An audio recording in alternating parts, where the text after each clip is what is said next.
Quintessential Quintuplets teaches you one thing. That if you're a nerd in the top of your class, then you can get 5 girlfriends. Hell yeah. Hey guys, Between Nerds Podcast here. Drew Philip Elias Aldo Mendez here for episode 131 of Between Nerds Podcast. This is the final week of Feelings, February 2023. Yeah. Yeah. No, yeah, we had a good last week with Rachel. Thank you for watching that. We are gonna talk about Quintessential Quintuplets today, season 1. Just season 1. Aldo. Season 1, just season 1. I accidentally, but purposely started watching because you liked it that much, right? Because I liked it that much. Yeah, yes. yeah. And I did like it. That's not what you said when you walked in today. I said don't lie to them. Lie to me. I'm lying to no one because yourself, maybe. Probably because it seemed a little lackluster to me. It seemed very. I described Quintessential Quintuplets to you and Rachel before we started recording last episode, so off mic. And I told you it reminded me of a 2012 kind of era anime, but in like a good way. You said Harem? No. Yeah, of the one with the palm top tiger and yes, Fruit Baskets? No. No. Palm-top tiger. Yes. I remember who. Yes, yeah. So like it reminds me of like these corny. Like they're not supposed to be highbrow. You know what I mean? Because no. That's like very, very modern writing for anime. It's not postmodern because postmodern is now a dissection of a classic anime work, right? So when I think peak modern romance anime, it's kind of this type of writing. Oh no, I fell into your boobs and your sister walked in on us at this very specific instance. Now I'm the perv. Yeah, now I'm the perv. What a weird set of circumstances that led us here.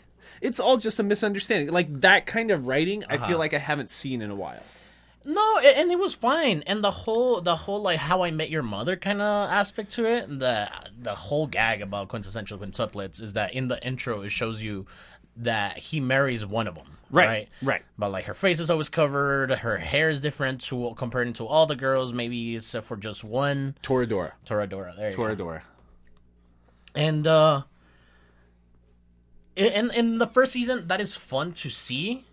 But then it just fades. No season 2 talk. I don't want it. I'm not talking about phase 2. It's just, I don't know. I guess I can see this going on forever. I think the manga's done, or it's a light novel series. Whichever the source material is, I think it's finished. And I think like the movie that's coming out this year, which is partially why I wanted to watch this now, is gonna be like near the end. Yeah, the original run, published in Shonen Magazine Comics, so it is a manga, was August 2017 to February 2020. The mangaka is Neji Haruba. Has he done anything else? Neji Haruba or her? Who knows? Japanese mangaka, Quintessential Karma of Purgatory and Go Loser Ranger. No idea what those are. So this is probably Haruba's most popular work. Yeah. And like, I think it's cool because it kind of has. I like the I don't know if the manga is written like this, but the episode direction, like the way it's storyboarded, every episode kind of ends on spice. And I like that a lot because I accidentally watched like the first like 6-7 episodes in one sitting like 2 weeks ago. But then like what kind of spice are you talking about? Like the kind of spice I was explaining earlier, like weird circumstances he falls into, and then it's like, oh no, how are they going to misinterpret this? Or like, there's a end of episode scene where one of them like confesses to him and is like, oh, I like you. Oh my god, now I need to watch the next episode. First 5 seconds. Oh, just kidding. Because it was a joke. Coming. Yeah. So like it keeps you. Like, it's just baiting you at the end of every episode. Like, gonna get you more. Gotta watch more, don't you? And I feel like that got a little bit exhausting for me, though. Did it? You don't like that? I feel like if it would... It's because... I think that's what a lot of people don't remember about why... what's the one where the chemistry teacher's cooking meth? Breaking Bad? Yes, I think that's what a lot of people forget about why Breaking Bad was so addicting. That's kind of the directing / storyboarding of those episodes. Every episode of Breaking Bad ends on something just ridiculous happening. So you're just like, somebody gonna die. Yeah, so now I have to start the next episode. Yeah. Like, it's so hard to stop at the end of an episode on Breaking Bad. Don't get me wrong. It was an easy watch because it is fun. The animation gets better throughout season 1, which I thought was weird. I felt like the first episode was kind of exhausting though. Like the first episode, I think it looks bad. Like it's got that weird aspect ratio thing where it looks like it was compressed, or it's got this white filmy grain over it that makes it look cheap. But then that kind of dissipates the longer the season goes on. It does because at first you think there's actually like some kind of risk. What's the risk? The risk of like. Of him finding this 5 sisters who he is gonna tutor because they're pretty much like not very well academically. Right. So they're all his foil, kind of, which I think is kind of funny because he's super smart and broke. They're all filthy rich but dumb. And I think that's interesting because normally, okay, so if Aldo Mendez is in that type of situation, 5 baddies walk up and they're like, Aldo Mendez, please tutor us. You in like your 15, 16-year-old brain might have something. I'm not saying anything like lewd, but like you might have different intentions in mind. Like, oh yeah, I'm gonna hang out with these hot girls, whatever. But him being broke makes his motivation different because now he's not interested in them romantically at all. He's like, dude, I need to make this check because like I need to be able to feed my sister when I get home. Yeah, his motivations are rock steady. Right. Absolutely. And I think that was interesting, which I didn't know about, and I think it's barely brought up, but like I think it's smart enough that it was thought of, that it doesn't come off as like just some horny teenager just being horny teenager. And I do like that because I do like that because I never, like, I guess I never saw the, almost like the potential of them, that it could have just been a horny driven anime. Yeah. It's not at all. You're talking about whenever like, he runs into horny situations, like, dude, I'm not trying to do this right now. Can we just relax? Like, I'm just trying to get your dad to like me so that he doesn't fire me and you'll pass your classes and I keep getting a check. well, not even to like him, but like it has like this essence of K-On! Too, of like they're not practicing, they're just having tea all the fucking time. Yeah, you know what I'm saying? There's actually no studying done ever. Which, don't get me wrong, I know that doesn't work for like the anime plot. You know what I'm saying? It's just working on meeting these girls and getting to know these girls because she meets not the tsundere, she meets the star girl, the youngest one, Itsuki. Yeah, Itsuki's the youngest. Yeah, she meets Itsuki in the cafeteria when he gets the beef udon special, hold the beef, because he can't pay for the beef. Right. So, but like, so it's like, what do you say? It's like, I think he said it's 200 yen, which is like $2. Yeah. Oh, that sounds like a good deal to me. It's a full bowl of rice and like that's cool. And that's cool. With some veggies on it. Like that makes sense to me. So like that's his first meeting with Itsuki. Is she's just like, well, at first it seems like she wanted to be friendly. But, like, he's kind of a dickhead, and, like, he thinks so much of himself because he gets perfect grades. Like, perfect grades. Like, literally every exam he takes is a flat 100. Yeah, he doesn't really say it, but it kind of does say it. They're like, oh, he's such an outcast because he's so pretentious of, like... Right, that's why people don't like him. Yeah, like, yeah. Even if somebody wanted to be his friend and, like, study with him, like, he's too pretentious for that, even. Like, he's just in the lunchroom by himself looking at flashcards, essentially. He's got, like, a booklet of flashcards that he's just flipping through while eating his udon special. And not even... it's flashcards, but, like, with quotes? Like, he's almost like... He was practicing his lit review. Okay. So he's got, like, little Japanese literature haiku quotes and stuff like that. Yeah, which is really cool. And then, Itsuki and Futaro. And Futaro approach... Futaro-kun. Futaro. They approach the same table. They almost bump heads getting into the same table. It's like, hey, what are you doing here? Hey, I was here first. Blah, blah, blah, blah, blah, blah. See, and that's what I mean. So, like, in episode 1 and episode 2, they make you think, like, Itsuki is Itsuki, is I think how they pronounce it. Like, she's gonna be the main love interest. Like in season 1, at least I don't watch into season 2. Like they give each girl maybe 2-3 episode little mini arcs. Like so. For those mini arcs, you think like, oh, that might be her, that might be her. And like, I kept rewatching the first opening scene because I'm like trying to figure out which girl it is. So, and there's like a visual metaphor, which I think it's a metaphor. I don't think it's literal. Is that all the girls kind of have slight variations in their hair color.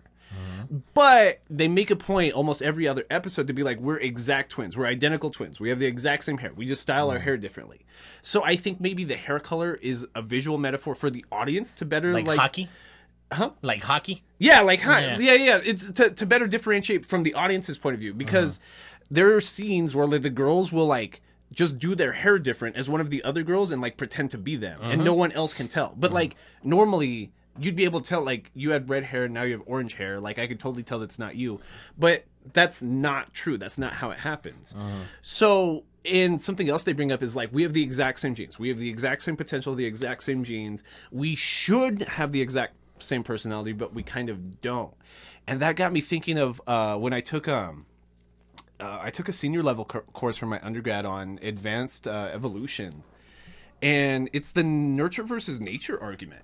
And like with twins like this, with identical twins, the twins don't always get the fetuses don't always get the same level of nutrients, right?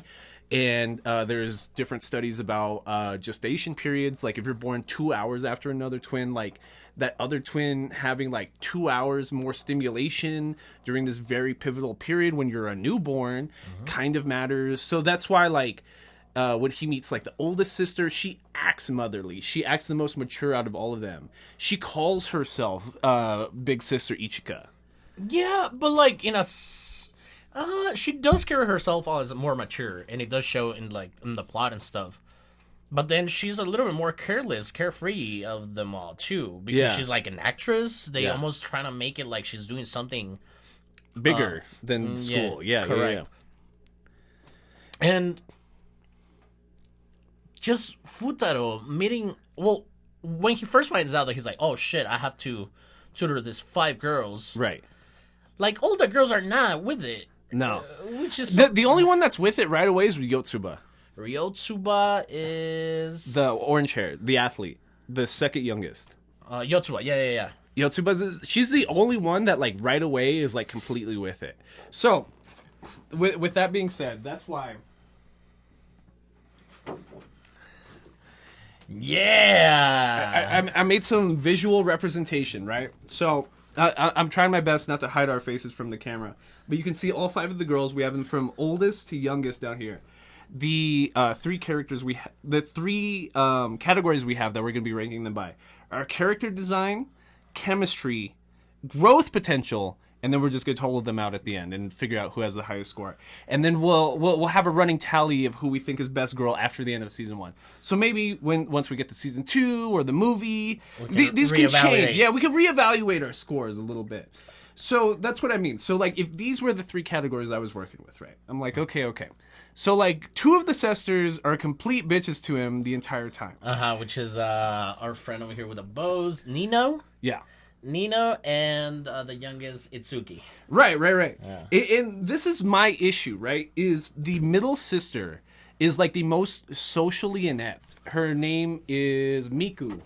Miku has this issue where like she for like maybe like the episodes like 4 through 5, she kind of has the most chemistry at the time with Futaro. Well, it seems like she's the only one that is actually interested in a field of academics. She's a history buff. Correct. And also to go against your point of her being socially inept, she's almost like the only one that is emotionally capable to talk to him. Because she's the only one that really. Besides Yotsuba. Yotsuba's always Yotsuba, like from the second like she figures out that their dad hired him to be their tutor, she's trying to help. Like she tries waking up the girls in their rooms when he first shows up to their apartment. Come on, girls, we gotta go study. Come on, Futaro's here. We gotta study, guys. Come on. And then like the first night that they go to their bawling ass apartment in like this big old It's like a penthouse. Dude. Yeah, that shit's penthouse. huge. Yeah. The first night it's a dud. Nobody wants to do anything. An apartment with 5 bedrooms in Tokyo is ridiculous. Like that thing's probably like they're spending like what 5-7 grand a month on Probably. that. I'm assuming, yeah. Maybe more. It's huge. It's really big. And then on the second episode, he finally gets him into like the living room together, and like one of these girls, I think it's Nino. Nino She's drugs like, him. Yeah, Nino is like, hey, Yotsuba, don't you need to go to the basketball game to help them out? It's like, hey, Itsuki, don't you have to go to work? Hey, Ichika, don't you have the audition later? And Nino first decided that she didn't like him because he didn't know who he was going to be tutoring, right? He just knew he was going to be tutoring a group of girls. He had met Itsuki at school because they're in the same class, and he's walking the same direction that they're walking after school.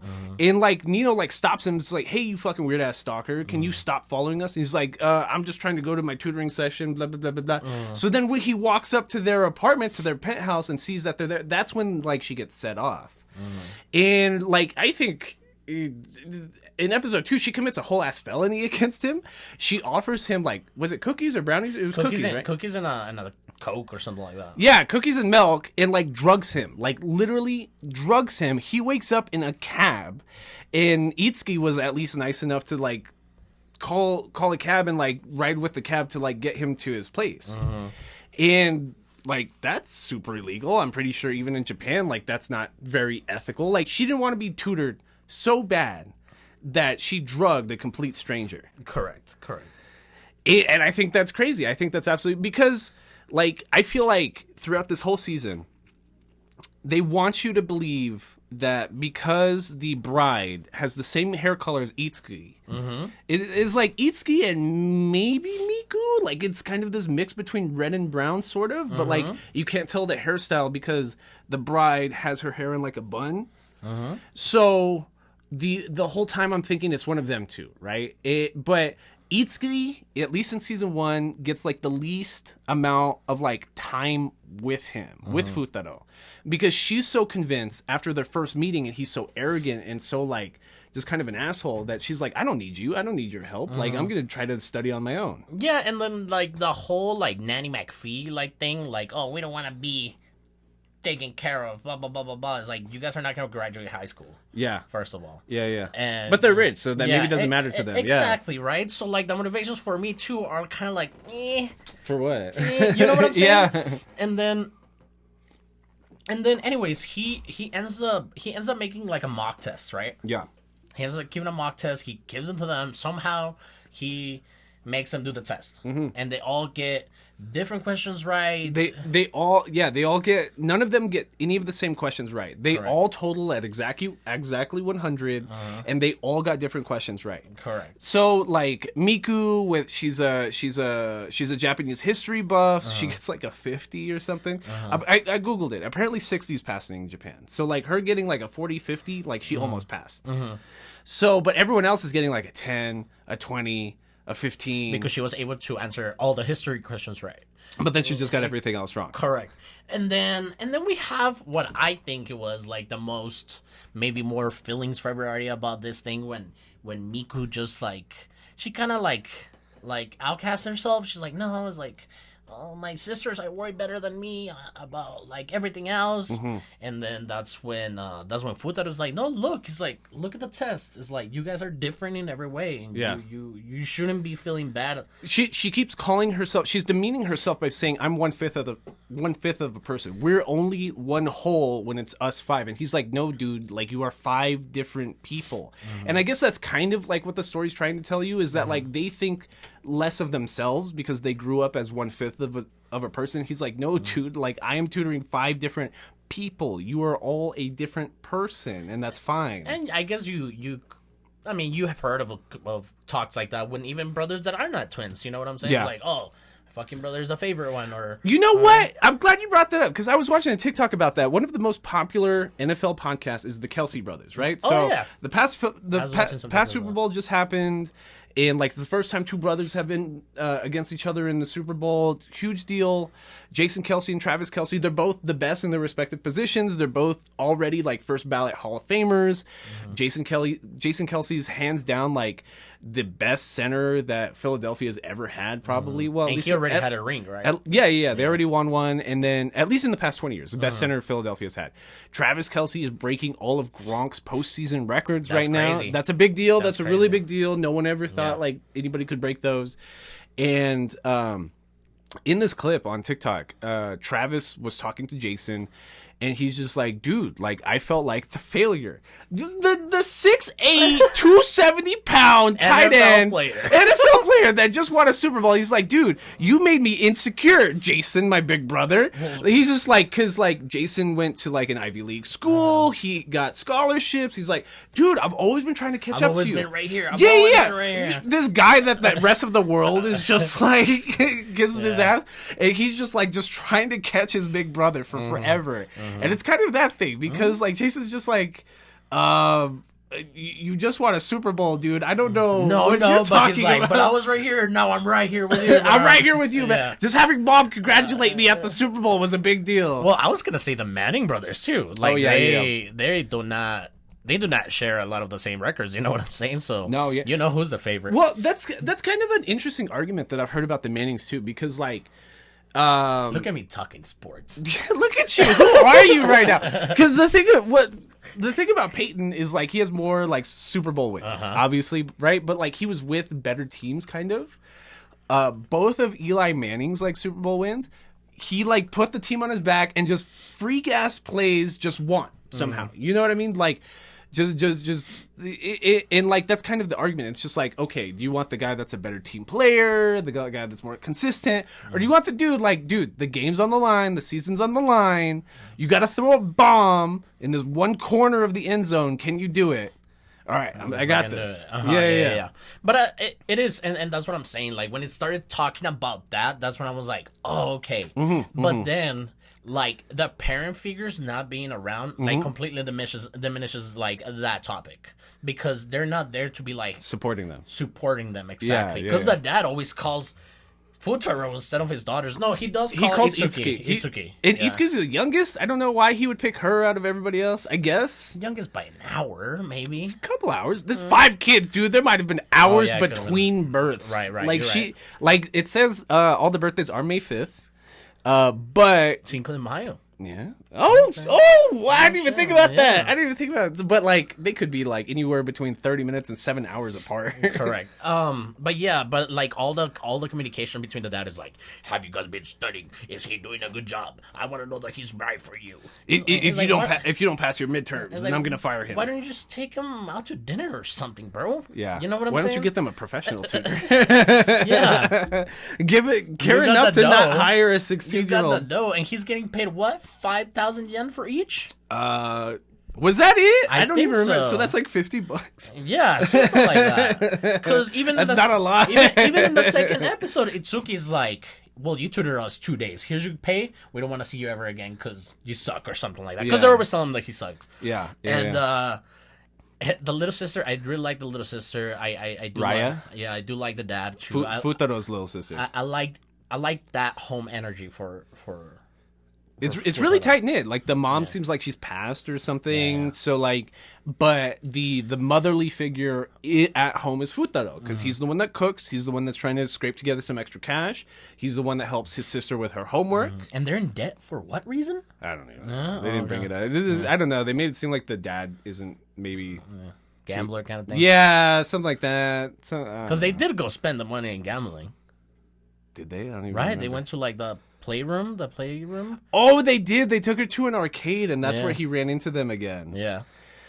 What else? So then Ichika's doing an acting thing. That's also why she's like potentially about to drop out. So then selfishly, Futaro's like, no, dude, high school is actually super important. You shouldn't do that because he doesn't want to get paid less. He doesn't want to get paid 20% less if one of the girls drops out. Yeah, and then it's funny because Ichika, for maybe like the first half of like the first season, she's like the comic relief because she is the one that dresses more promiscuous, and she's like, oh yeah, the scene where he goes to the apartment the first time they walk into her bedroom and she's like sleeping naked. Yeah, well, she's sleeping naked, and she's just kind of like, she almost like keeps him there. She's kind of like, oh, you don't want to stay and watch? You've never seen a girl like this? And then, like, Yotsuba is, like, picking up, like, her lingerie on the floor and stuff. She's like, you wear this? Like, this is cute. What is this? And she's just like, come on, little sister. You need to start dressing more womanly. We have the exact same body. Yeah. And he's like, yeah, tell her, Futaro, you don't think her body looks good? And he's like, but yeah, I really like that kind of personality of her because she fucks around. She's just fucking around. Yeah. It's like how real people talk to each other. And if we're talking about foils, maybe that's the better match for him. But that's just my point. Okay. Back to the chart. Visual graphics. Okay, look. So character design, that one's easy. We can probably do that. We can probably fill that column out now. I'll hold it for you. Okay, give me your character design. But that's what okay. Where's my marker? Okay. Character design. We're doing this together. So, highest score is better. Higher score is better. So 1 through 5 or 1 through 10? 1 through 5. 1 through 5. Okay. So, get it? 1 through 5? Get it? Because there's 5 of them. Yeah. Okay. So, we're gonna do tallies. Okay. We'll start easy. Who's your favorite character design? Favorite character design? I'm gonna split between Ichika and Nino. No, Ichika and Miku. But I'm gonna have to go because of... Damn, we're already fucking this up. Miku's my least favorite. Yeah. Because Miku is the middle child with like the sleepy eyes that is always walking around with headphones on. I'm gonna go Ichika. Ichika's your favorite? Yeah. You like the short hair? Yes. You like the light pink with the short hair and the one earring? Yes. And they all have blue eyes, so it is significant. 5. Okay, that's 5 for you. Uh-huh. My 5... Just put the 5 and then we'll plus the 5? No, okay, never mind. Go ahead. I was going to average them. Okay. So do we each get a vote then? Is that what we're saying? Okay. So we'll put you first. Aldo says 5 for Ichika. I got to talk in the mic. Aldo said 5 for Ichika. And then we'll just add your score to that. Okay. So after we get there. My 5, even though she's probably my least favorite character, it's probably Nino. Nino? It's probably Nino. So Nino has 2 like big ass butterflies in her hair, and she's got a more of a pinkish red than like Itsuki does. Uh-huh. That's probably my favorite character design. Okay. To be honest. We're going Nino with 5. Okay. With 5. You're the first column on the second column. Got it. Okay, my 4 Who's your 4? Then be Nino. That's Miku. Miku. Okay, Miku's 4 for you. All right, second best. The reason why the numbers are in way worse handwriting than what's written up here is because we had Karen right up here. Yeah. So, and she's, girls got better handwriting than us. And I'll put this chart like right here in this video so we can go about it like that. Okay. My number 4, second favorite, is Itsuki. Itsuki, the youngest, the red, stars in the hair. I dig it. I don't know why. I think I just like the reds that they use. I don't know. Okay. I don't think I liked any of the pink hairs that much. Okay. My 3 will probably be Middle vote. Nino. Nino 3. Will be my 3. My 3. Ooh, it's probably Yotsuba. I think. Hold on, I got it. I think I like the shorter orange hair. I like the bow maybe. Okay, 3. And 3. 3. Okay, we got 2 and 1, so I'm gonna go second to least favorite. Who's your second to least favorite? I'm gonna go 2 and then 1. 2 and then 1. So 2 Itsuki. Your least favorite is Yotsuba. Wow, we're so polar opposite on this one. But I like her personality better. Hold on, we're not there yet. Relax. Whoa. Okay. 2 Itsuki. 1 point, dead last, Yotsuba. All right. So then God, I keep having to look back at the names behind me.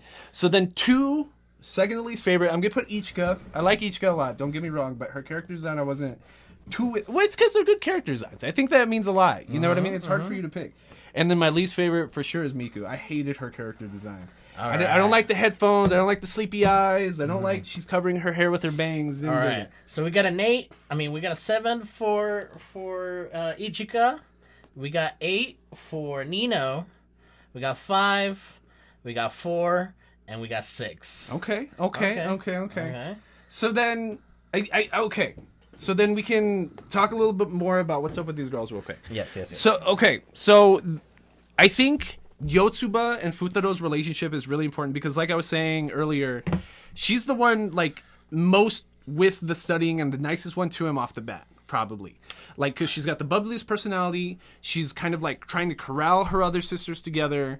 Whenever somebody like Itsuki or Nino doesn't want to study, she's like, come on, guys. Futaro's trying really hard, this and that.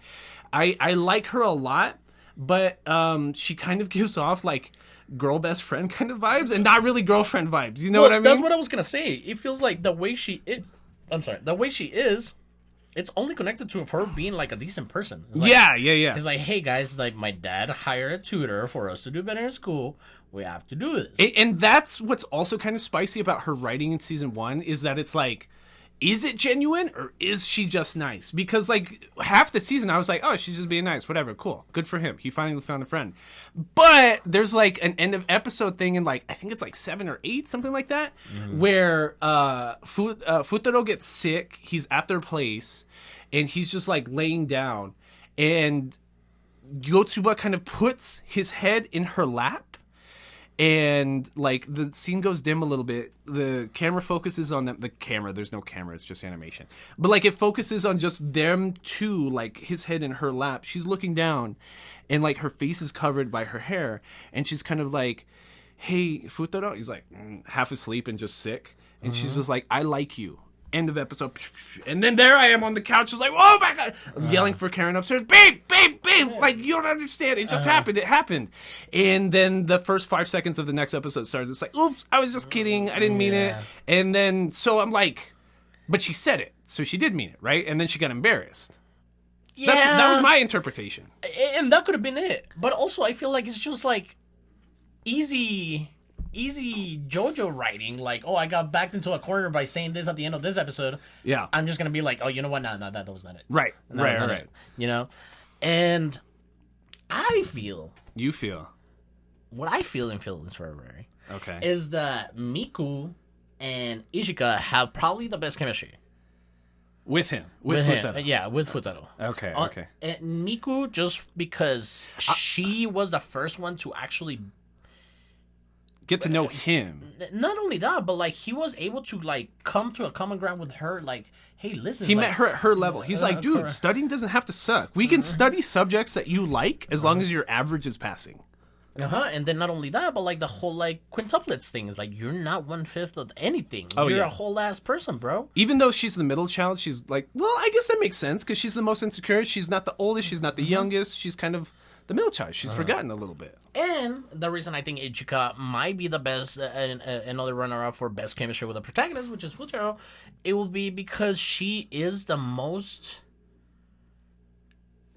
there about it. Like, she knows what she wants. Because she's the most mature. Yeah. So, like, that benefits. That benefits both of them. Because, like, if she's slightly interested in him, but he's not because he's just a pretentious nerd because he doesn't know because ill girls. Like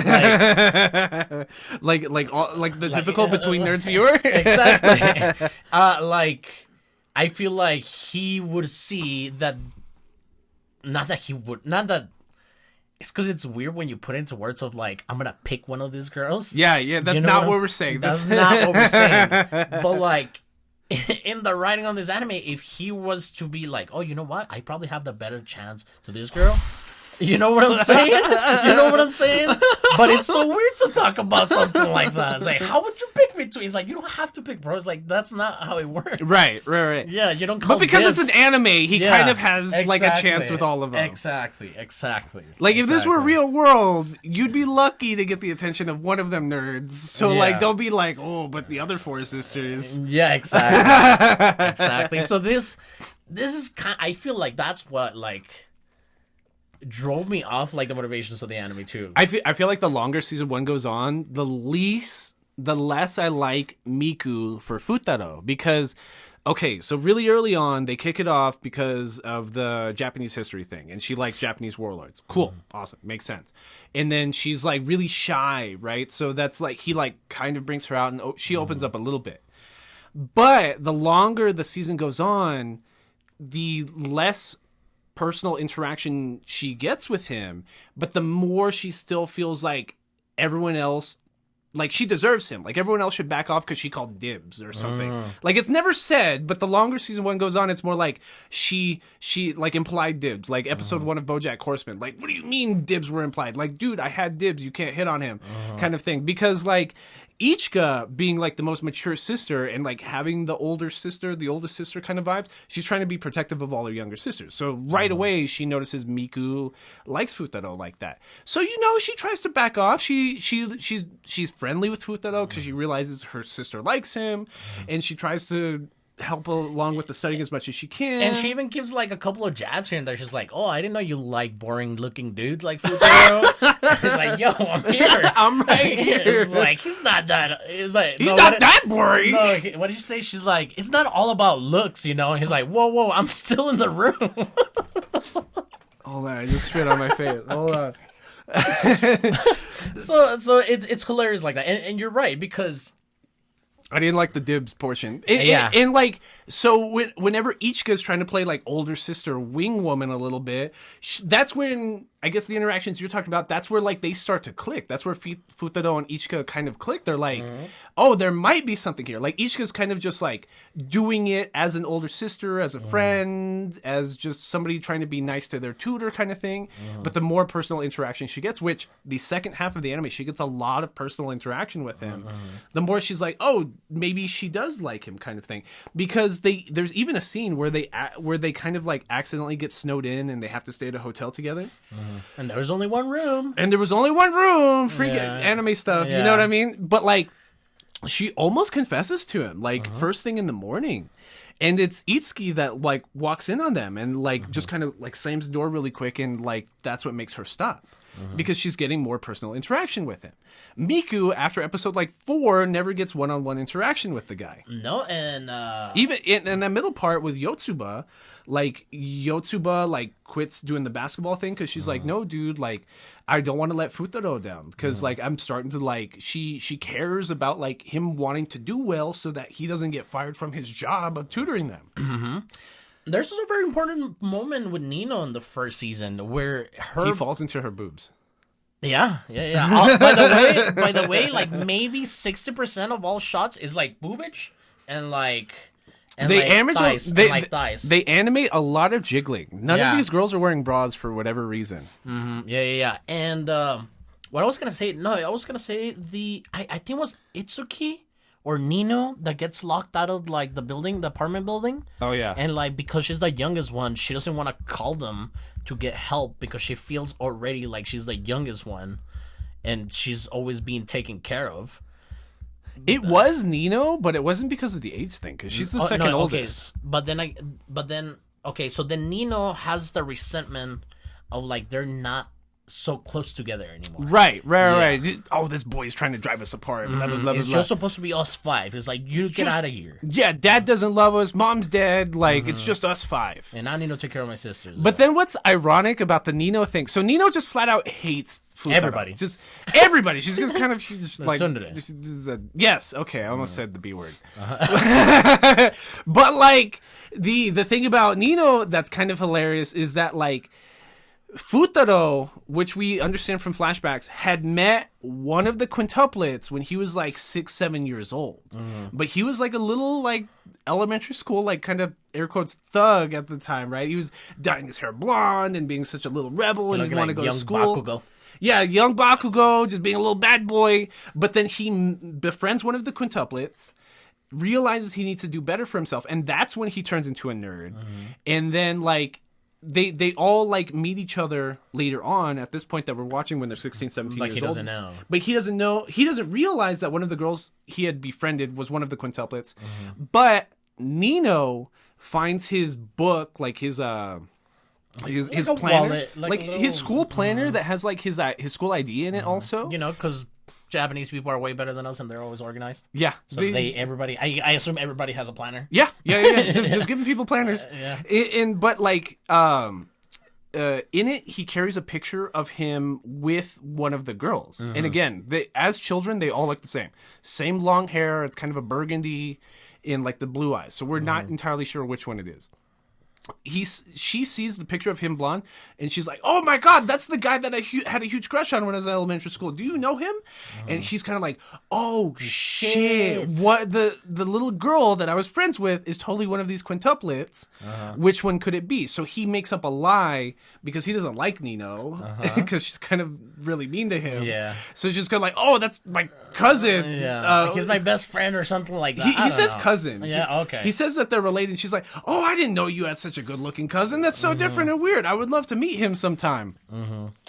And then when they go on a school trip to go skiing, and he's wearing a blonde wig because it's Halloween time, and he's trying to scare them, like Nino notices that he looks exactly like the blonde guy that she was friends with. So she starts calling him by the cousin's name, thinking that it's not Futaro. Hitaro, something like that. It sounded like Hamtaro. Yeah, Hamtaro, I remember like why do they keep saying Hamtaro? But it's like Kitaro or Kintaro Kotaro or something like that. yeah, Kintaro or something like that. Yeah, so like she completely assumes that that's him, and like because she's attracted to him in a blonde wig, she automatically assumes it can't be Futaro because she's like, I hate Futaro. And then Futaro just goes with it, which is hilarious. Yeah, because he doesn't want to make it awkward or weird, and he doesn't want Nino to like. Yeah, and he's like, "So are you gonna ask me to the dance?" Some shit like that. He's like, "Oh God, it's Nino. I hate Nino." And then he just books it, and like she's almost like falls to her death on a cliff.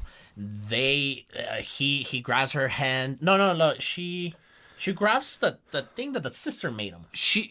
So his younger sister Rhea is like a good luck charm, made him a bracelet, and she's like, "Here for your trip." But then like she starts running for a clearing, which was marked as like a dead end. It's like a cliff face. So she almost falls off. He reaches for her, grabs her, pulls her like back on the cliff, and then he starts falling, and then she grabs like the bracelet on him and pulls him back up. Right.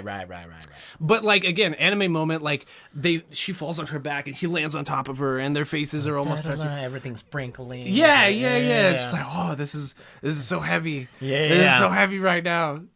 So that's the chemistry argument for Nino, is that like if she could just like get past the whole like it's Futaro and you don't actually hate Futaro, she's actually attracted to the dude. Just hate the idea of you hate the idea of it being Futaro. Yeah, but because also there's like this whole firework festival tradition that they have. They always go to the same because hill. their mom used to took them. Yeah, and they watch but the thing falls apart. Yeah. And it's almost good.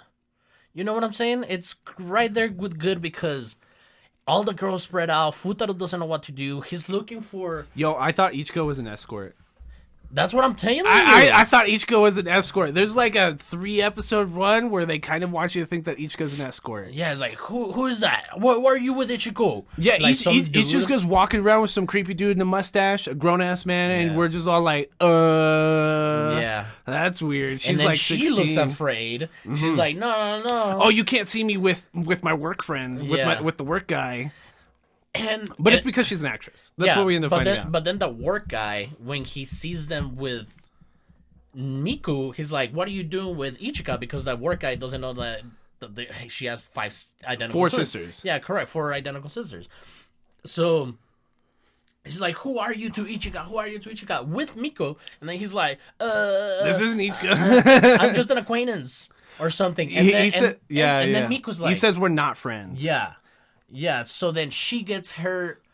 Ichika gets hurt at the end of that. And then now Nino, it's waiting for all her sisters to watch the rich people stuff. They rented a penthouse downtown to watch the fireworks better. Yeah, and then you see like the fireworks start going off when Nino is alone. You know? And it was good, but like then towards the end they do end up being at a park and they just light sprinklers and like just like light fireworks. And then Futaro falls asleep on Ichika's lap. Yeah.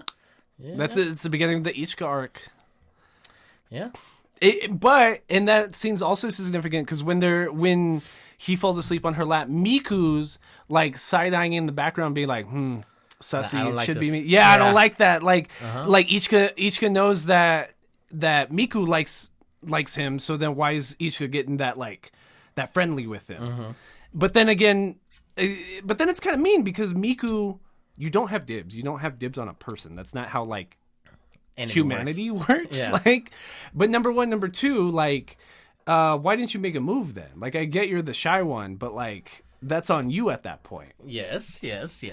So then the one with the least amount of any type of chemistry in this season at least is probably Itsuki, because she's the first one introduced, so you automatically want to assume it's her. She kind of has the most common characteristics with the bride, so you also want to think it's Itsuki.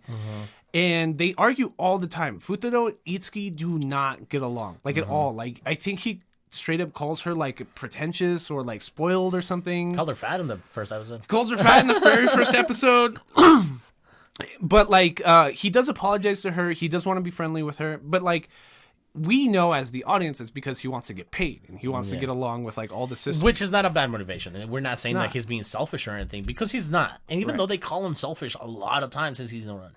You know, it's you only want us because blah, blah, blah, because you're going to get fired and stuff like that. But at some point, he has had all these interactions with them. It's fine to want to do well at your job. Yeah, exactly. So which brings us... Are we back on chemistry? To chemistry. Right, okay. I guess that's enough backstory. That's about it for except one last thing I do want to bring up, because I think Aldo's about to make the Miku argument. When they're doing the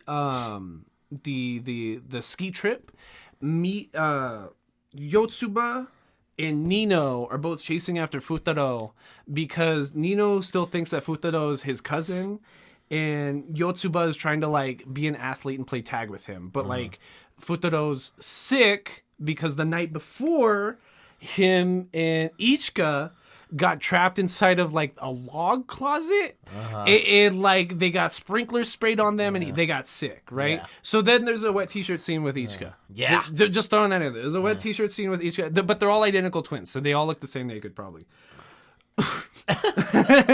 So, but then Ichika was also crying and confessing, and because there's a scene where Miku, while dressed up as Ichika, has to go talk to a boy that Ichika's trying to blow off, and he tries inviting who he thinks is Ichika to dance with him in front of a fire during this dance during the school trip, because the school mythos is that whoever dances together is going to end up forever, and they're going to end up getting married and getting engaged. Yeah. And the whole point of this anime is that we know that Futaro is going to marry one of the 5 sisters, so it's which one is it? Which one is it? Who's going to dance with him at the end of the season? But Ichika half dances with him / half doesn't dance with him, because when they're trapped and he starts a fire in the shed, she kind of wants to be hey, maybe we can do our dance here, because I don't want it to be in front of everybody, because she knows that Miku's the one that wants to dance with him. And then one of the sisters gets lost. Yeah. Well, not even lost. It's because Ichika also gets sick and stays in bed that day. But Itsuki dresses up as Ichika to go about so they're counting 4 girls all day, and they're where's the 5th one? Because they think it's Itsuki that's missing. Correct. But it ends up being Itsuki pretending to be Ichika to get closer to Futaro that day, because Ichika and Itsuki have a conversation about Ichika is already developing feelings because she's been playing wingman for Miku this whole time, and she's kind of well, he's kind of not a bad guy. Maybe I should go for it too. So then when that... Maybe I should get dibs. Right. Yeah. Maybe dibs should switch hands at this point. Yeah. So, but then Itsuki confesses that night to Ichika as well, and she's like, "Dude, I'm totally sick. If you want your chance too, I'm a fair older sister. We'll let him pick at the end of the day. If you want to pretend to be me, since me and him are already friends, you can do it." Yeah. So, which is already sussy, because that means, for the chemistry argument, that Itsuki kind of is interested, but she has no proven chemistry with him, which is kind of the argument she's making to Ichika. I'm saying a lot of names. No, yeah, no, I get you. I'm right there with you. I'm trying to get. Hopefully, you guys can follow, but yeah, it gets fucking weird because like the anime too tries to trick you into like thinking like, oh look, it's not that girl. Exactly, and that's what I mean about being a visual metaphor because like normally you'd be able to tell by their hair color which one it is, but like it just depends on the hairstyle alone. That's how you know that like how everyone else sees them is that it's flat out just like everyone thinks they have the same hair color essentially. Okay, so okay, chemistry argument. Give me your 5. My 5. Give me your 5. Okay, this is my top. No, let's go down bottom. Give me your 1. Who has the least amount of chemistry? I think with Mr. Futaro. Least amount of proven chemistry is probably Nino. I'm gonna put Nino. Nino gets 1 point because she's honestly, at least in season 1. I don't know if season 2 or the movie's gonna be different. But Nino is super mean to him. She drugged him. He fell into her boobs, and I'm sure he enjoyed it. Oh, and she walked into him on the bath one time. Oh, yeah. But that was only to be like, hey, what are your intentions with my sister kind of thing. And that was the only time they had a conversation. That's the only time they've had a one-on-one conversation. Absolutely. Yeah. So I'm going to give Miss Nino a 1. Cool deal. I'm personally going to give the 1 to Ms. Yotsuba. Okay. I respect that you have a different opinion than mine. I disagree completely, though. Good. Like, Yotsuba is his homie, bro. Like, Yotsuba could be... I'm talking love interest. Yeah. But you're saying you can't be best friend with, like, your partner? No, but you were just making the argument that this girl has best friend girl vibe. Well, I'm not saying... Okay, maybe I'm doing too much introspection to the third, which is growth potential. Maybe if anything, Yotsuba's got growth potential. That will be... That's your argument. That's what you're saying. Yes, Okay. Well, I'm writing the 1. Don't yell at me. Okay. My second to least in terms of chemistry proven in season 1, just season 1, I'm going to have to go with Itsuki. Because Itsuki was really mean to him other than episode 1, and she wanted nothing to do with him the entire time. I didn't appreciate that. Okay, so I'm going to write this. Is she the one that she saves with the books? No, he saved Nino. Oh, Nino. He saved Nino. So in episode 2... Nino, they're all like blind for some reason. Well, Nino and Itsuki more than anybody are like clinically, like I'm a neg 10 in both eyes. I don't know if you can tell by the refraction off these big ass glasses that I'm wearing, but like something similar, right? So like Nino comes out of the shower / bath and like she can't see and she thinks she's talking to one of her sisters when Futaro came back for his flashcards because Miku had let him into the building. So she's talking to who she thinks is one of his sisters, being like, oh, isn't Futaro so annoying, blah, blah, blah, blah, blah. Can you go hand me my glasses? They're in the shelf up there. So he's going through every shelf trying to figure out where they're at. But then what he ends up like doing is a bunch of books almost end up falling down because Miku had gotten a bunch of history books so that she could study history better. So they almost fall on Nino. She can't see. Futaro like lunges after her and like pushes her down so that she doesn't like... get hurt. And then we have another one of those. She's on her back. He's on top of her with a towel. And oh my god! And then at that very instant, Itsuki walks in on her. Correct. So it was Nino though. Yeah, it was Nino. Okay, who gets 2 points? Aldo. Who's my 2? My 2. Second to least. My 2 at this at the end of season 1. I think my 2 will be to Itsuki. Itsuki? Okay. Itsuki. We're both on Itsuki for 2? Yeah, we're both on 2 for But that doesn't include potential for growth. Yeah, that does not include potential for growth. So we got the 2. We got the 2. Hell yeah, okay. Okay, we agreed on 2. That's the only thing we've agreed on so far. Okay, so 3. 3. You or me? I'll go. Okay, I feel like... God, this one's hard. Middle potential. So, you don't like Yotsuba, though. Oh, well, you already gave Yotsuba. I still can't believe you gave Yotsuba a 1. I feel like my 3. Are you going to say Nino? I can't believe you still have Nino on the board. That's what I think is crazy. You put Yotsuba as having less potential than Nino. That's crazy. I think I'm going to go through with Nino. Well, don't let me think that I'm influencing your opinion. No. I can't believe Nino's coming in the middle. I'm just going for what I know. Okay. Just going from what I know. You're also coming into this argument with more information than I do. Just saying. Yeah, I am. But like, I'm not even touching those thoughts. Okay. Mine for middle potential. No, chemistry, not potential. Oh, I put your 3. Oh no, you're first. Yeah. Okay. Mine for chemistry. My 3, who's got middle chemistry with him? Ichika's still up here. I'm gonna put Miku. I know Miku thinks she's got more chemistry than him, but like from what I saw in season 1, I'm not convinced. Okay. I'm not convinced. So Miku's my 3. She's also the middle sister, so there you go. Yeah. Okay, you or me?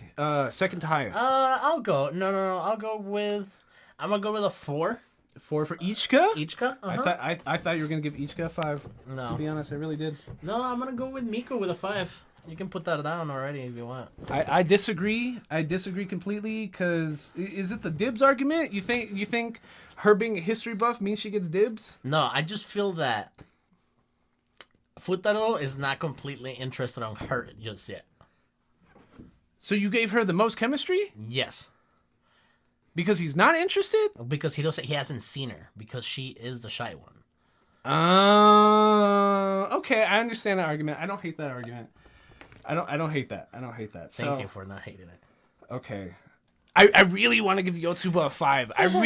Because like honestly, like that middle episode cliffhanger where like Yotsuba like half confesses but then she gets shy and like takes it back. Like I don't think they'd be bad together, to be honest. And I think maybe it's because I'm taking like the bride's like image into account, because the bride has like pinkish reddish hair, which is like all the other girls except for Yotsuba. That makes me think of like a narrative fake. You know what I mean? Like, oh, she looked the most different, but that was totally the bride the whole time because it's actually a metaphor and it doesn't matter. Like I could see that kind of fake happening at the end, but maybe I'm trying to big brain it too much. So I'm only supposed to be rating off of what I saw in season 1, right? Okay. So I'm gonna say the homie Yotsuba is gonna be 4 because she's the homie. You know what I mean? She's like his best friend for 3 months that we see here, and that leaves Ichika with a 5. Okay. We got 9 Ichika. Okay, 8, 4, 5, 4. Cool. Who's got the leaks in that one? These two are for 4. Nino and Itsuki. And Nino and Itsuki. Okay. The last one's growth potential. So that means after season 1, where do we think that like the chemistry with the girls can go from here? Like, so I guess that leads to like your Miku argument, because what you're saying is Miku having had the least amount of one-on-one interaction from like episode 5 onwards. She's got the most like upwards potential, probably. I feel like it. With Futaro. Because if anything, if she does feel something for it, at least that's the start of a relationship, right? I think there's also an argument that like for growth potential, you could like argue either Nino or Itsuki, because they hate him so much in season 1. Like they flat out hate him. They hate his guts. But what it means by growth potential is like if they knew the real him, like if Nino understood that like the guy that she's got a crush on, who she thinks is Futaro's cousin, is actually Futaro, she'd be like, oh, maybe I do like Futaro like that. Itsuki, the same thing. Like she is willing to open herself up and learn more about him in the same way that Ichika and Yotsuba have, but she hasn't yet. So I don't know. I made this one kind of difficult. The third category is really hard. The growth potential one's kind of hard. God, it's because I watched half of season 2. Don't. But if I'm gonna talk all up to the point where the end of the ski trip, where Futaro passes out from being fucking sick. Yes. He goes into the hospital. One of the last scenes is like he isn't visualizing. He sees like 5 shadowy things, and like all the girls are like holding his hand, right, you know, like at the bed. But then the very, very last scene of season 1 is it's showing the day of the wedding day, and it's actually on Raya grown up being like, oh, my brother's such an idiot, he forgot the ring. So she goes to the chapel or wherever the fuck they're hosting the wedding, gives him the ring, and she sees 5 dresses lined up in the closet, all with a different style, and we see each of those girls wearing a different style dress in the intro song. And we see Futaro asleep at the vanity, I guess is what you'd call it. And that's where Raya walks in and gives him the ring, and that's the end of season 1. Is like him waiting at the altar, and whoever the bride is walking up. So just want to throw that out. Yeah. That's the last scene of season 1. That's all we're taking into account too. What I was gonna say is that like the hospital and like all of them touching his hand and all carrying for him. I did think that was a cute. cute scene because like we're seeing it from Itsuki's perspective. She thinks she's the only one sneaking in the middle of the night and tries to go for the light switch, but then at the same time, all 5 of them turn on the light switch at the same time. Yeah, they don't see each other. They don't hear each other. They don't like. And anyways, I feel like that it's a super like equalizer for like all what we've charted in this awesome chart that you've made. Because season 2, now I'm excited for season 2. Now I'm excited for you to watch season 2.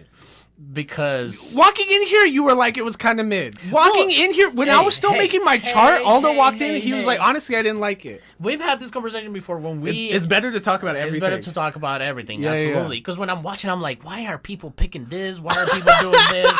Why is this getting a movie? Is it gonna be horny or is it not gonna be horny? You know what I'm saying? I'm fine with either. Just pick one. Yeah, exactly. And then So I just feel like at this end of this episode, like they all have the same growth potential. You know what I'm saying? I'll let you put a flat 3 if you want. But no. I'll do it. Okay.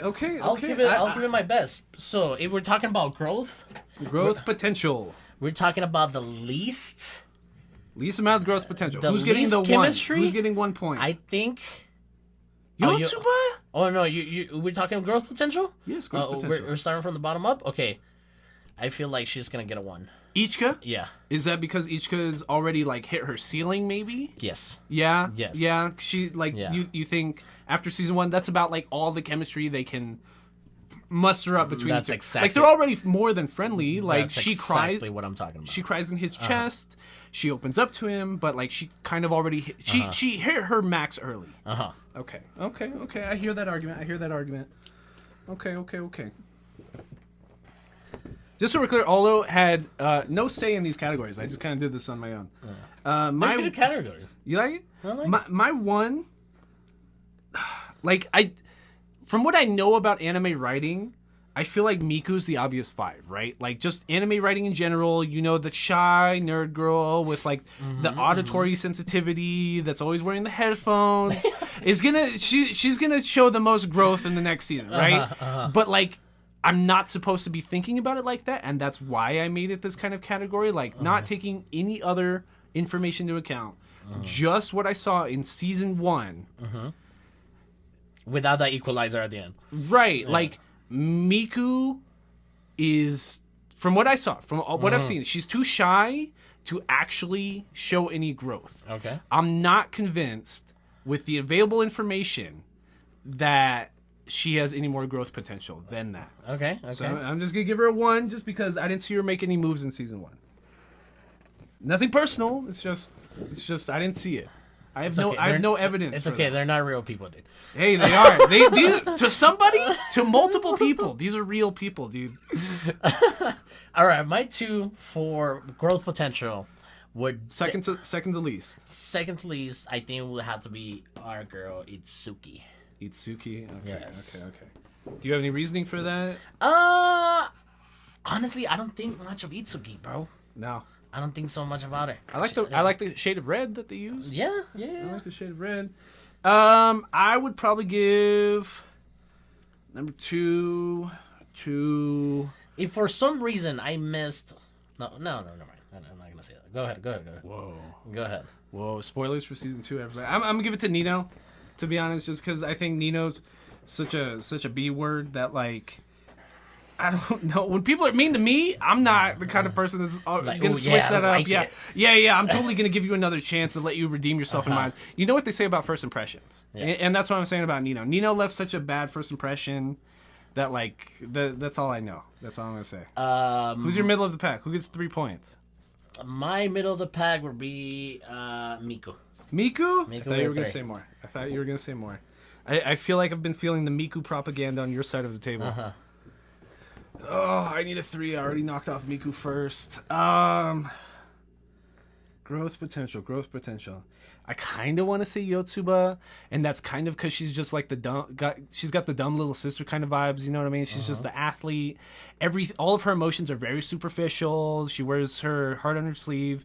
Everything is surface level with her. I can't see a whole lot of growth there, but I kind of agree that Ichika kind of did a whole lot in season 1. Like I don't know where it could go from there instead of a whole ass like, hey, like let's do it. Yeah, let's do it kind of thing. Like the growth potential. I'm gonna do that. It's Ichika. Ichika for 3 points. That's Ichika for 3. Ichika for 3. All right.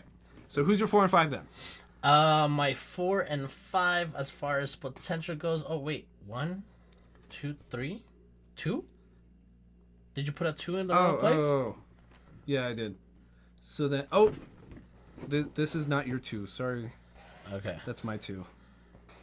Look how ugly the board is. Okay, so I got this one at the. Okay, so yeah. So you got Nino and Yotsuba. Okay, so my 4 and 5. I'm gonna go. What happens in season 2 to Nino, bro? 4, How do you have Nino so high? Nino 4 and 4 Yotsuba. 5 Yotsuba. Okay. What did you watch in season 2 that you have Nino so high? I don't understand. Okay, bro, look, you even picked it. She's got short hair for some reason in season 2. But you know what happens when girls cut their hair? They turn into a sociopath. No, you know. Okay, here I'm gonna give 4 for Yotsuba. I'm give. Oh damn! I almost feel bad doing this. I almost feel bad saying that Itsuki deserves 5, which means she gets the most growth potential in my books. But like I feel that's what the narrative is trying to tell you. Like she's the first girl introduced. She has some of the closest character design to the bride, and she does open up in the last episode telling her oldest sister like, "Hey, I think I'm trying to go after Futaro too." So what I was gonna say, and this is not a spoiler for season 2 or anything. Don't spoil me, no, please. No, it's not. A little fun fact: apparently, the stars on her hair are from they're actually like sea stars that she found at the beach. So if I'm missing, shut up! That is a spoiler. So you're saying the girl that Futaro was friends with. So as a kid was probably her. So if I'm missing a beach scene in the intro or the outro, then maybe. Wow. Then maybe. Spoilers. That's not a spoiler. It just is a fun fact. It comes in the manga. Who's doing that? Is that the wiki? That's IMDb? IMDb. Wow. Yeah. IMDb's out here throwing spoilers. And we're back. So here's the thing. We did some mathy math. Totally didn't need a calculator for this. It was just like during our little pee break. Yeah, because who can't add to 20? She can use it without calculator. She can do it without a calculator. So we have a lot of inconclusive results here. I don't know if y'all can see. So we have from the bottom up, we have Itsuki and Miku tying with 17 points. Remember, we're doing it. Highest points means best girl. We're calling her waifu of the season, per se. So, 17 points, those two. 18 points, so not that far off, but also tying. We have Nino and Yotsuba. Don't know how that happened. Super weird. And number 1, waifu of season 1 of Quintessential Quintuplets, we have Ichika. Because she's the big sister, she's the mommy of season 1, I guess. And I guess it's funny because, like, these two categories or these 2 scales actually pertain to who could be the wife, but this one not really. Yeah. Character design's super biased. It's super just like, look at her. Which one do you want? Yeah, exactly. But and that's the thing, though. So, like, if we were to continue this kind of this method, we could totally do that season 2. But then after the movie, if that translates the last part of the manga, growth potential would need to change, because then there's no growth potential, doesn't matter anymore. Yeah. It's just kind of like, who will it be? Yeah, I assume like whoever he ends up with in the movie is who he ends up with overall. So this could totally change. It was just something I wanted to try out. I was just thinking about some visual representation for the podcast. For the podcast, you know how it is. Last plots on the story, on the girls. What are you thinking? I really like talking to you about it. You know what I'm saying? You didn't like watching it by yourself, but you like talking about it. It's because I was just like in this. I wasn't big brain in it. I know what I was watching. I knew. But then, like again, it's like, is it gonna be horny? Is it not gonna be horny? Is it gonna be romantic? Is it not gonna be romantic? It has fan service, but it's not a fan service anime. Yeah. And like that again, like the whole dibs on people, that doesn't make sense to me a lot, and it kind of like aches me, you know. But then you rated Miku really well though.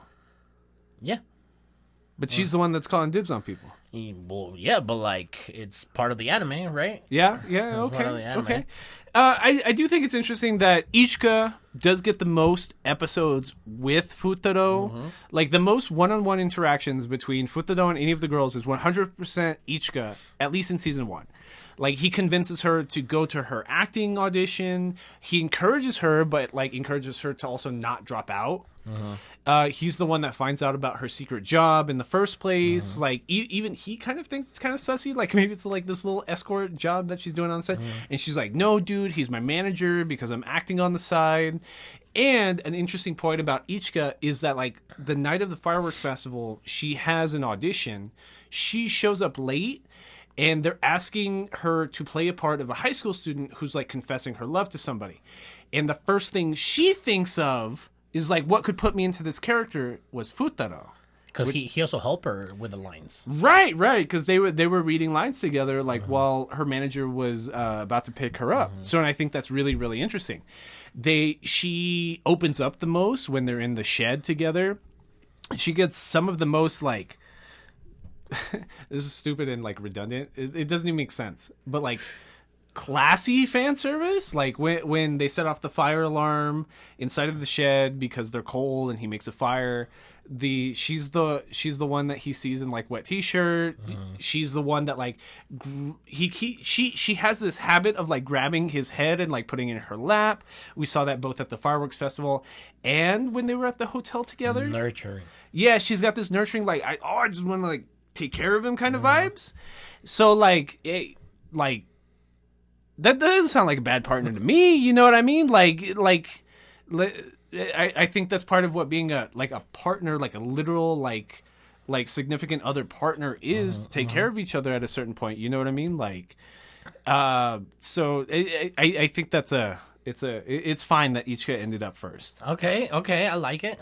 But I don't like that the anime is trying to push this Miku narrative, and that's just how I feel after season 1. Maybe after season 2, I'm like, yeah, absolutely, it's Miku. I don't know. It's cool. It's cool. I'm excited for season 2. We'll, I don't know. See, the thing is with Feelings February and March Madness, we close ourselves to talk about more about sport animes and like, you know, sappy animes and stuff, but we will watch them throughout the year. You know, we're not just close to it.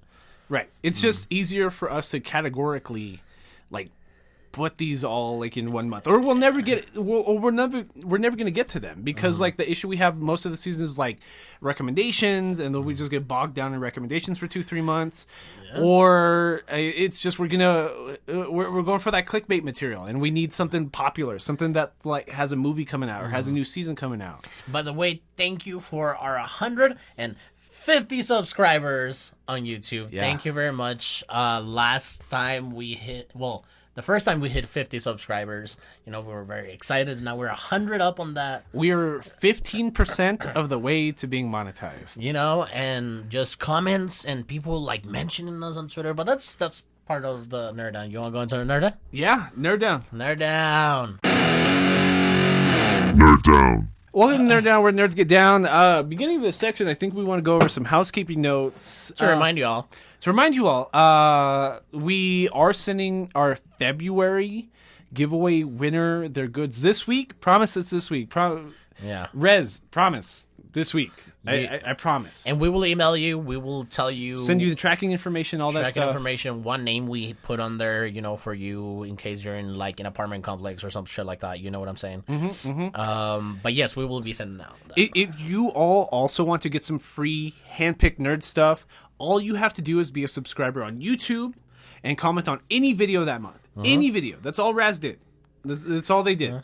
And, we'll put all of our entries into a random number generator, pick a random name, and then we'll send you something for free. All we need is your address. Like, we're not trying to dox you. Yeah. We had people claiming that we were trying to dox them one time. If you have a P.O. box, go ahead and send that P.O. box. You know what I'm saying? Absolutely. But please like, subscribe on YouTube, comment on YouTube, comment on our clips. We put out clips for you guys to get a little seam of what the episode is about. You know, well, not just one clip. We put out 5 clips, hopefully every week. Yeah, you know, I think we're averaging about 6 right now over the past 2-3 weeks. You know what I'm saying? And that's just because I know it's hard to get into a new channel. We have long episodes. I know we have long episodes. Yeah. I know it. He knows it. Yeah, but this was never meant to be a 10-minute scripted. These aren't 10-minute YouTube reviews, right? This was always supposed to be a podcast. The video podcast format was just to expand the podcast brand. Correct. Aldo came at me with this idea. It was always going to be a discussion-based podcast. That's all it's ever been. That's all it was meant to be. And also a community building podcast. Right. That was, and like, I'm glad we've gotten to the point that like we have more comments. We have like a lot more different kinds of interactions. Correct. We've gotten our first bad review in Apple Podcasts. Right. We got a 1-star review for the first time on Apple Podcasts. We had like 28 reviews. Our 29th review was 1 out of 5 stars. Yeah, very passive aggressive. But like, yes, please listen to us in all the podcast wherever you get your podcast. Just we're there. Yeah, we're like in 15, 20 different. Yeah. There was just one day. I don't know what was wrong with me. I just went through every podcast platform. So we're on Deezer, we're on Pandora, we're on Spotify, obviously. We're considering switching our RSS hosting platform so that we can host video. Yeah, so that we can host video podcasts on Spotify, but like you need a very specific RSS hoster for something like that.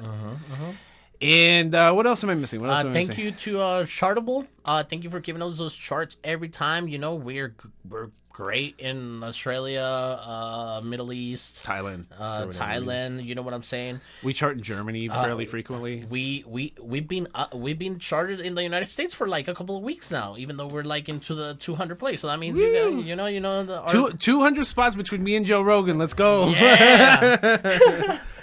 But yeah, thank you very much. What else? Instagram, Facebook, Twitter, TikTok. Between Nerds. You guys can email us betweennerdspodcast@gmail.com. If you want to stay anonymous, if you want to say something about the podcast or about the animes that we watch, if you want to stay anonymous, it's like, hey man, like Quintessential Quintuplets really hit me because I don't like what you guys commented about this and this and that. Or I had a similar situation where this 5 girls I was tutoring, I was trying to pick dibs in between them. Whatever. If you want to stay anonymous, we'll keep you anonymous, but we'll still kind of talk shit.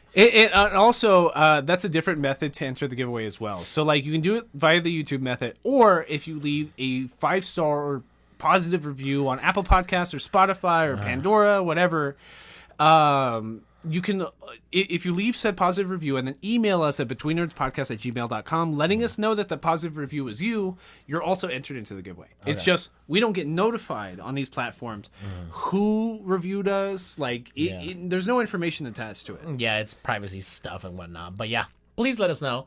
But now, where the nerds get down here in the NerdDown. Hey. Hey, yo. You like that? Yeah. What are we talking about right now? So we can go over some comments. You want to go over some comments, or do you want to start talking about March Madness? Let's do some comments. And leave the da-na-na for later. Oh, God. I don't know what's going to happen, but I like it. And what's going to happen? So anyway, like I was mentioning earlier, Raz, who was the winner of last month's giveaway, has been super active, which is exactly what we wanted. Like, it's no secret that the reason like we asked for those types of interactions is because like this is the type of interaction we want. So I commented on our video of it was the first clip about our Violet Evergarden episode with Rachel last week. I said Rachel mediating this makes it funnier. Raz replied to my comment saying loved how she cleared up the hairdressing business between gal pals. Talk about me. Hey, if he wants to braid my hair, that's his issue. What do you think is the equivalent for that for boy pals? Gal pals? Boy pals? Lending you cologne, maybe? Lending you... No, I don't want your cologne. I don't want to smell it all day. Because I feel like somebody's cologne has weird. It's weird. It's weird because like you like... as like I think of like my stepdad's cologne when I was But a like, kid, right? not if we were going out together, but like if you were going to like an event or something, it's like, oh fuck, I forgot my cologne. Oh, here you go, brother. Like, use this. Maybe that could be it. Or like lend you a tie. You see how he threw in the brother comment to make it not sussy? Like that's how you know it's friendly. It's friendly. It's brotherly.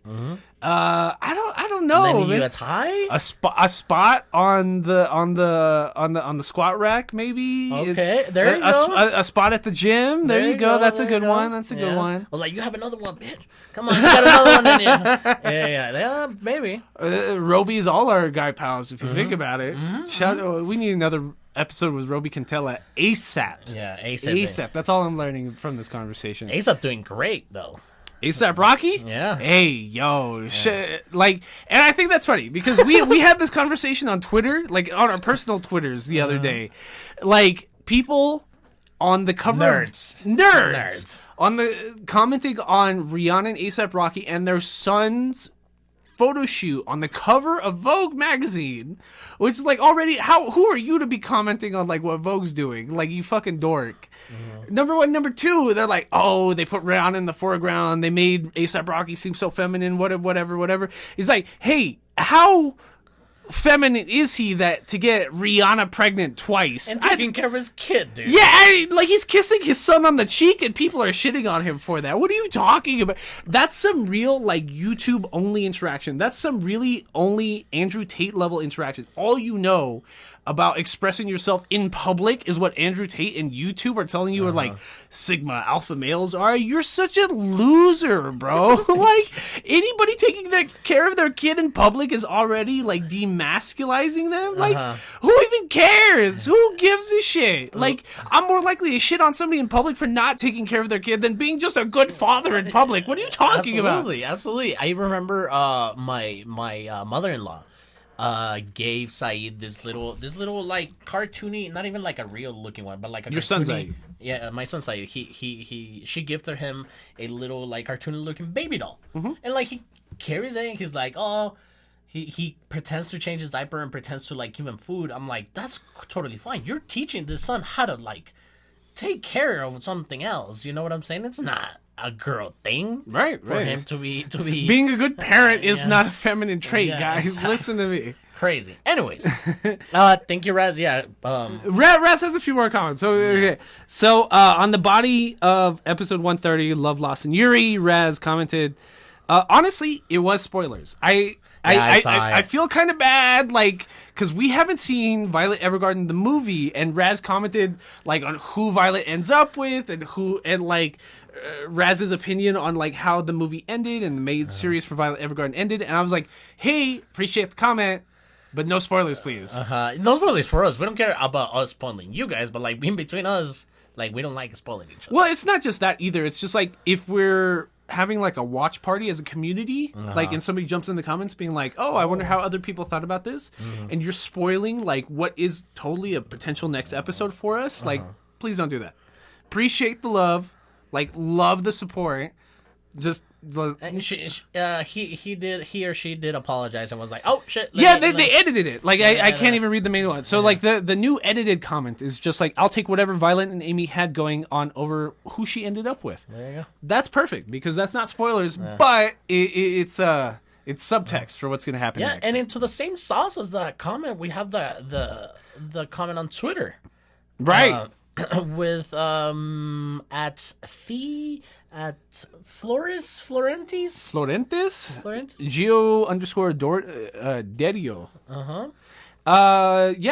Talking about that episode, put this podcast, meaning us, Between Nerds podcast, would have preferred you actually said Between Nerds, but whatever. Beggars can't be choosers. Well, they quoted that retweet, right? They did. But come on. Throw the brand in there. Throw the brand in there. Come on. This podcast got me to read the Isabella/Amy point of view chapters of the Violet Evergarden light novel, ... And now I'm just sad. Yeah. Thanks, I guess. ... Yeah, it's sad. Yeah, man. I don't know what you expected. You knew. You knew. It's Feelings February 2023. Come on. You knew what this was going to be. What else did we get? We got comments on TikTok as well. We got some TikTok comments when discussing. Well, they're all about 2 weeks ago, from the time you want, 2 episodes ago, the Witch from Mercury episode, we had King Crimson 153 on TikTok comment, "It's really cute and nice and lulls you into a false sense of security that ends on an oh fuck moment. So season 2 is going to start with oh the fuck you see."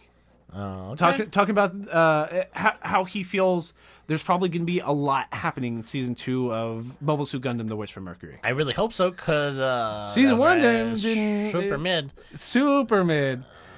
And still talking about The Witch from Mercury, Gardan70 commented, "I really enjoy it, but I'm a huge fan of Gundam, so..." And it's probably saying he's biased. Like, if you, and that's kind of what we said in our main discussion. Like, Mr. Gardan, like, if you go and watch like the body of the episode for episode 129, you'll know that's what we said. Like, we were like, I'm positive that Advent Gundam enjoyers are just happy to have another Gundam series. But as a standalone series, we are not convinced that The Witch from Mercury is really it. Yeah, like if you take off Gundam out of it, it's almost non-existent. Right. This would have got no traction outside of the Gundam title. Absolutely. That's all. That's about all I had for comments, big guy. No, we have more, but like we don't have enough. Yeah. We just don't have enough. We don't want this to be an hour-long nerd down just on comments. You know what I mean?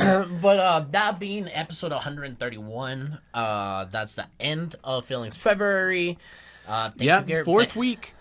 So Feelings February. We've been saying it all month. It's kind of just like us having a way to categorically put in all the lovey-dovey / emotional anime that we haven't gotten to. So we've been talking nonstop about like trying to get back into Violet Evergarden. There's a perfect spot for it in Feelings February. We've been trying to talk about we accidentally watched 2 Yuris like on accident. It's probably my fault. I don't know, man. One of them not being marketed as one. One of them wasn't marketed as one. But the one that was not Yuri enough, and the one that wasn't was not Yuri enough, but it was Yuri enough. Absolutely. Take that what you will. I also feel like with the whole Feelings February, I feel like with sappy animes, you have to stay on like the same sauce for it to hit you good. Because if you watch a sappy anime and then a Gundam, I mean, hold on, that doesn't make sense. Like if you watch a sappy anime and then something like Haiku and then like another sappy anime, you're already like off. The vibes are off. The vibes are hella off. Yeah, so if you like us, we picked the whole month to just stay in that sappy feelings. Right, and with that same thing, like in March, we do what we call March Madness, which isn't just basketball, but we do sports anime because like there's so many sports anime, and honestly, we never get around to any of them. They're like I've been wanting to finish Haiku as part of the podcast for forever, but it's so hard, especially when like there's new things coming out because like. We watched Bleach because the new season of Bleach was coming out. We watched Quintessential Quintuplets because the Quintessential Quintuplets movie's coming out. We watched the originals Bash the Stampede, the Trigon, so we could get ready for the next Trigon. Right, exactly. Yeah. So, but see, March Madness lets us, same thing Aldo was saying about Feelings February, lets us categorically put all these sports anime in one spot so that we're not excluding them and we're not just watching high profile, just popular prequels to upcoming works all the time. So the very first episode, which I'm already 13 episodes into, is going to be the 2018 David production iteration of Captain Tsubasa. I heard you're liking it. I dig it. Like you see the David production isms, you see the JoJo isms, all the dirty fingerprints all over the place, but it's fine. It's perfectly it's like watching a soccer match. Literally have somebody in my ear describing to me these. But you know what's interesting about it?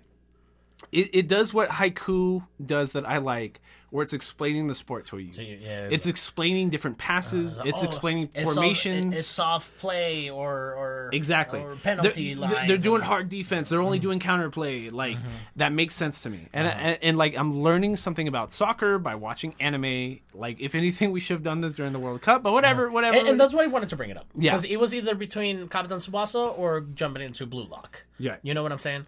And like Captain Tsubasa, and Blue Lock's not done. From the point where we're recording this anime, it's not done. Correct. Yeah. And then like I did want to bring Captain Tsubasa, but I was kind of like I was kind of nervous of watching the 1984 version of it. It's also just not available anywhere. Yeah. Like at all. Like you would have to watch it on YouTube at like 240p, like, which is super hard. Don't get me wrong. I'm sure like that production feels in somebody's heart, but it's like I literally got to watch this in 2023. Come on. Yeah, I'm glad cut me some slack. Glad we can watch the 2018. But after that, we're watching a movie that I found somewhere. I can't remember where I found it, but I'd never heard about it until you were talking about it when we were doing some pre-pro. It's an ice climbing sport movie. That's a sport. You know what I'm saying? People die. You know what I'm saying? Yeah, absolutely. So it's the Summit of the Gods. Right. I believe it's a French studio that did it. It looks like it. 2021. Original title Le Sommet de Dieu. De Dieu. It seems good. Seems really good. And I wanted something a little highbrow. Yeah. It looks highbrow. It has nothing to do with like what we're watching immediately after that. Is going to be Haiku Season 2, which we're going to invite CJ, Mr. Christopher James, back. It has nothing to do with that's like 26 episodes, and we need to space it out with like a movie to give us more time to watch it or anything like that. Correct. Nothing to do with that. Promise.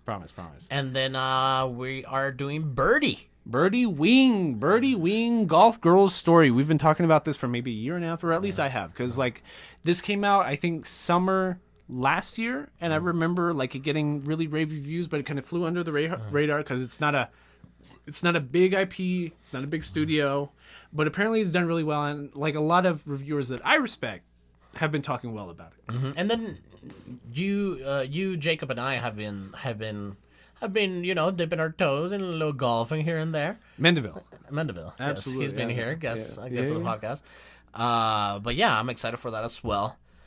After that, it's all you guys. You guys give us recommendations. We got like 30 recommendations by our friend Lindsay the other day. It was like 13, but still. Yeah. So we've got plenty of upcoming content. And like we can't, like she gave us so many recommendations, we can't not pick like a handful of them. We can't not pick 2 or 3. Yeah, we'll space them out, but like. Yeah, absolutely. It honestly, I think this is funny?